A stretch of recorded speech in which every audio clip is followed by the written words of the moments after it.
Good morning, guys. Today we're going to work with these conic sections, but kind of from the other angle. Instead of starting with an equation and us building the graph off of it, I'm going to give you characteristics of the graph, and we're then going to figure out what the equation for each of those conics is based on the characteristics that are given. So we want to write the equation of this parabola given that the focus is at -2, 1 and the directrix is at x equals 2. Well, we know the parabola, or the standard form of a parabola, can kind of go either way, whether it be the x portion that's squared or the y portion that's squared. So let's just graph. Anytime I'm working with these, I'm going to build the graph. I'm going to draw what they describe, and that way I can kind of see what's going on, because visually that will get my equation. It'll let me know which standard form it is I'm working with, whether it's the standard form of a vertical parabola in this case, or a horizontal parabola, or opens up vertically or horizontally. So let's look at it. So we'll do a quick sketch over here. Focus is at -2, 1. Directrix is at +2. Remember, directrix is a line, so x equals +2. So it should be very easy for me to see that this is going to be a parabola pointing to the left, because it has to point away from the directrix and towards the focus. So if it's pointing to the left, then we know our standard form is x minus h equals a times y minus k quantity squared. X equals directrix is going to be an x equals equation. That's usually what I'm looking for. If it was a y equals equation, I would do a y equals directrix, I would do a y equals equation. So there's my standard form. Now we need to figure out what a, h, and k are. Well, a we know is 1 over 4d. So I can even change it to 1 over 4d if you're more comfortable with that. And h and k are the vertex. Well, how do we find the vertex? That's usually where we're going to start on all these, is figure out what the center or the vertex is.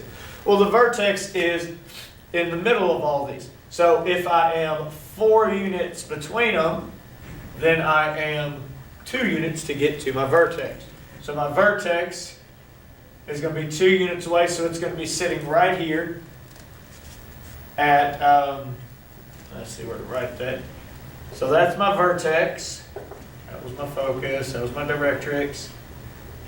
Got to get all leveled up for you. So my vertex is sitting at over 0, up 1. So 0, 1. So I can start plugging in those numbers. So x minus 0, y minus 1. D is our distance and direction to the vertex. So the distance is the distance. The direction tells us whether we're positive or negative on that. So I'm going from my center point, which is my vertex. So from my vertex to my focus, I'm going 2 units to the left. So I would think of that as a -2 units. So my D is a -2. So we just cleaned it up. Y equals 1, -1/8, y minus 1, quantity squared. So that is the standard form of the parabola that has a focus at -2, 1 and a directrix at x equals 2. So draw a picture, and then it just kind of falls into place. The picture lets me figure out which standard form it is I'm looking for. I write the equation of the circle, given that the center is -6, -4, and it's passing through the point -2, -1. So circle only has the one standard form. We know it is x minus h quantity squared plus y minus k quantity squared equals r squared. Now right now, if you want to pause the video and try to get this one on your own, go ahead and do that. If not, just kind of follow along. Circle, the center is the h and the k. And that's what we need, center, and we need to know what the radius is. Well, I don't know what the radius is, but I do know a point on the curve. I know a specific x and y. So if I was to plug in my h and k and my x and y, I could then figure out what my radius is to then write a standard form equation. So that's what we do in this type of problem in the circle. So circle, we're trying to find the center and the radius. So we typically don't have to graph on these because there is only the one standard form. And you know, you're looking for standard or distance from center to a point. You're looking for the radius and the center. So we plug in, x coordinate is -2 minus h is -6 quantity squared. Y coordinate is -1. K coordinate is -4. So minus -4 quantity squared equals radius squared. -2 plus 6 is 4 squared. Negative 1 plus 4 is 3 squared equals r squared. So 16 plus 9, r squared is 25. So our standard form, our equation based on this, is going to be x minus h, so x plus 6, quantity squared, y minus k, so y plus 4,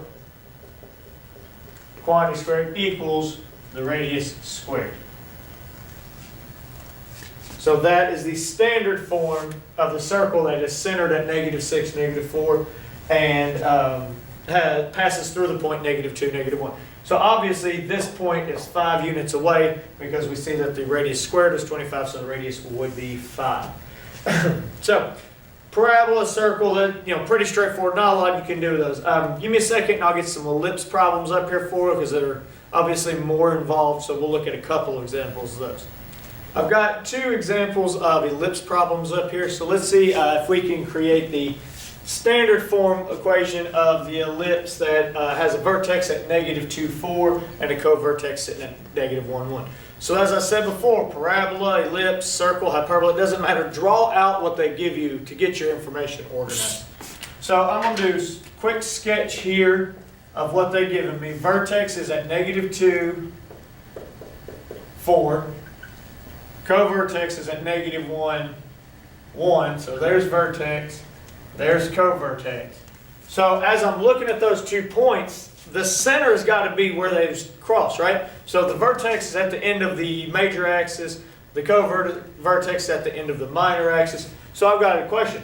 Does my, if I can get my brain going correctly, does my parabola run this way or this way? Because there's 2 different places where these could cross. Because we're talking about, it's the intersection of perpendicular lines, so they can, if this is my center, then I've got this little parabola, or ellipse. If this is my center, I've got this little ellipse. So that's what we're trying to figure out. Well, look at the distances and the term vertex and co-vertex. This distance is 1, and this distance is 3. Which one's the longer distance? 3, obviously. Well, why is that important? Well, we know that the longer distance has to be the distance from the center to the vertex. Distance from the center to the vertex. So if this was the center, from the center to the vertex would only have a distance of 1, while center to co-vertex would be a distance of 3. Well, we know that can't be true because the co-vertex is the closest point and the vertex is the farthest point. So this has to be my center because we get a distance of 3 and to the vertex and a distance of 1 to the co-vertex. So we use our reasoning skills. That's what I was saying before. Graph it because you won't see that from just looking at the numbers here. You're going to have to see which one's further, and you're going to have to do that kind of mental analysis. So now that we can see center to vertex goes up, we have a vertical major axis. We know our standard form.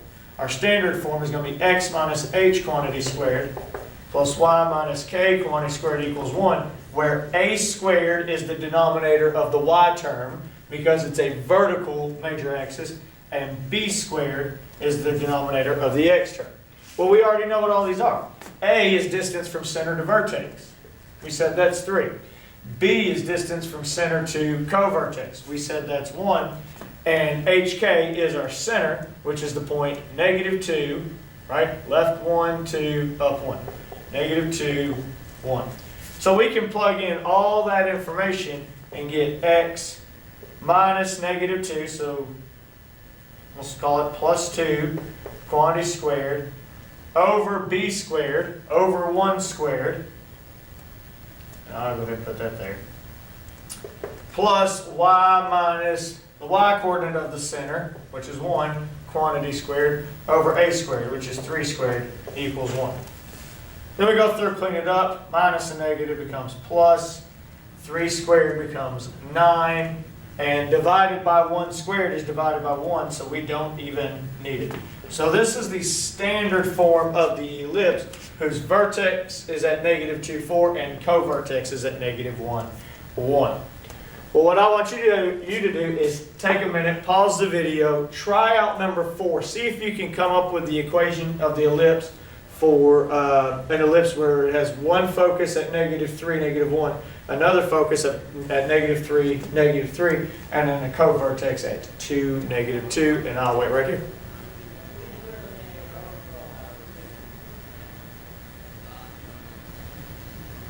So hopefully you were able to come up with the standard form of the equation for this ellipse. Let's see what you got. Start with a quick sketch. So one focus is at -3, -1. Got another focus at -3,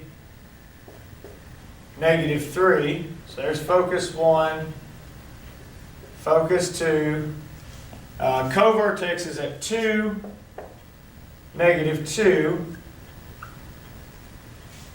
So we see our ellipse starting to take shape. Now remember, the foci sit on the major axis, so this again is going to be a vertically running ellipse, standard form ellipse equation.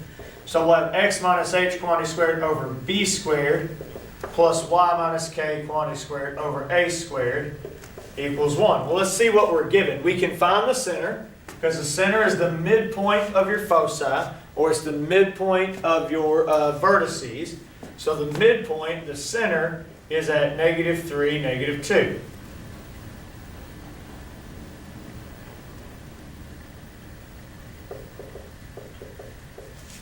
So we can fill that in, -3, -2. We have a co-vertex here, so we know the distance is b from center to co-vertex. So from -3 to +2 is 5. So that tells me b squared, so that's 5 squared. And I want a squared, that's the last thing I need. Well, I don't have a, I don't have where my vertex or where my vertices are sitting up here. But I do have this distance right here, which is 1.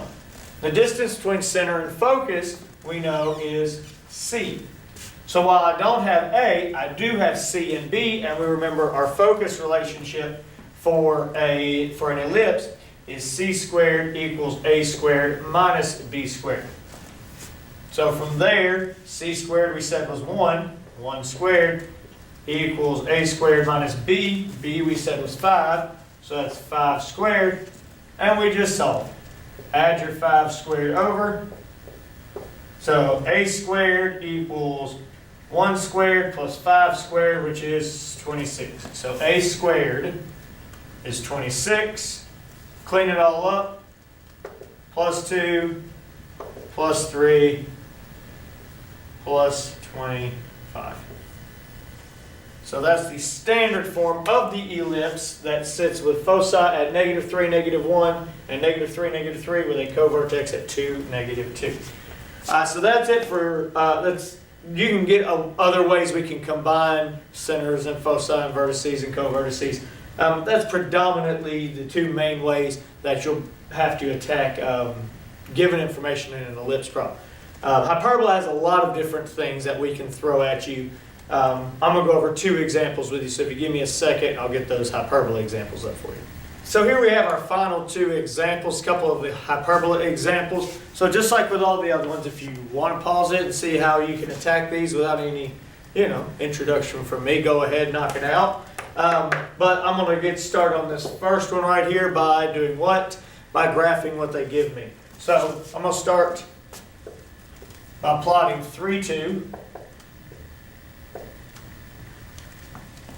Then that's my center.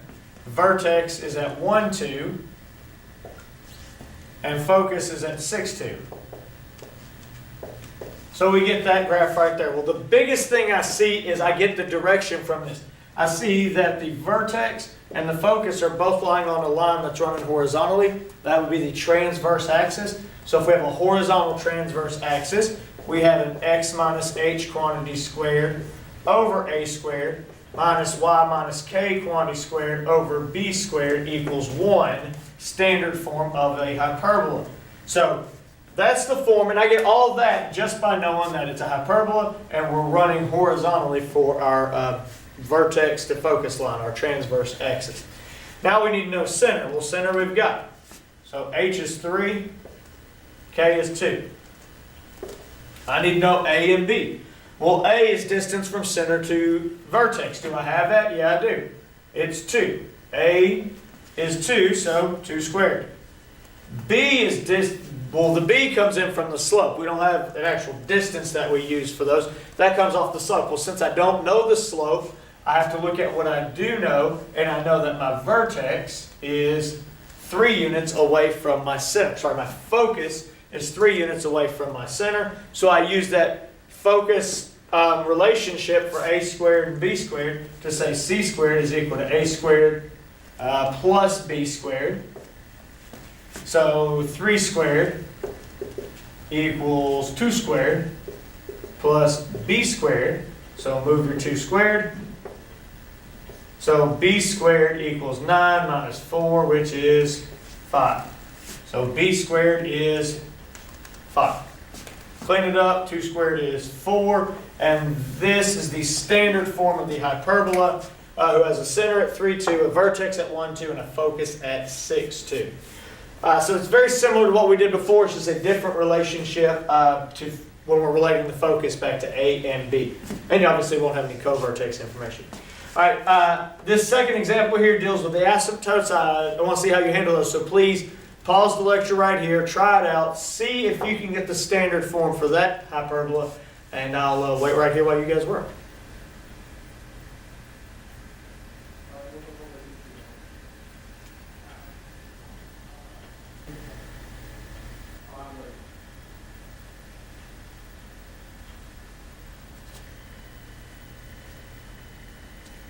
Alright, so hopefully you were able to come up with a standard form equation for this hyperbola. Let's see what you got. You know what we're going to do? We're going to start by graphing it. Graph the asymptotes just like you would graph any linear equation. So this one's written pretty neatly, plus or minus 1/3 x minus 3. So 1 to y-intercept at negative 3, and it has a slope of up 1 over 3. And then negative 1/3 from the same spot, so it has a slope of up 1, back 3. So those are our asymptotes. Other piece of information we're given is the vertex. Vertex is at negative 3, positive 1. So we're going to get some kind of horizontally moving parabola. So we have a horizontal transverse axis.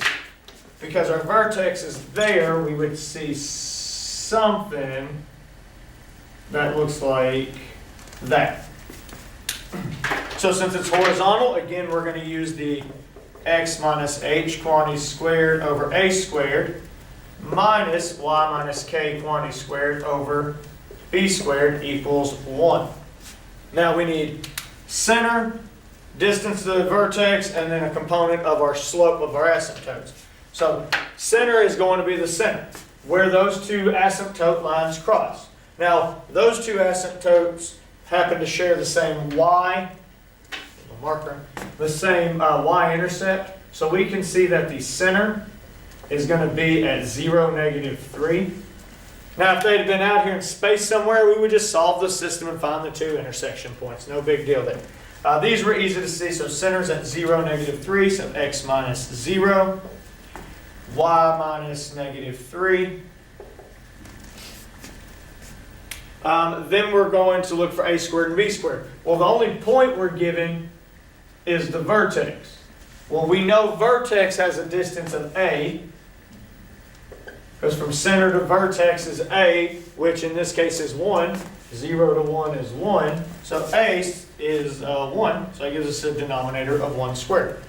Well, b squared is a component of the asymptotes. Well, they give us the slope of the asymptote in this case.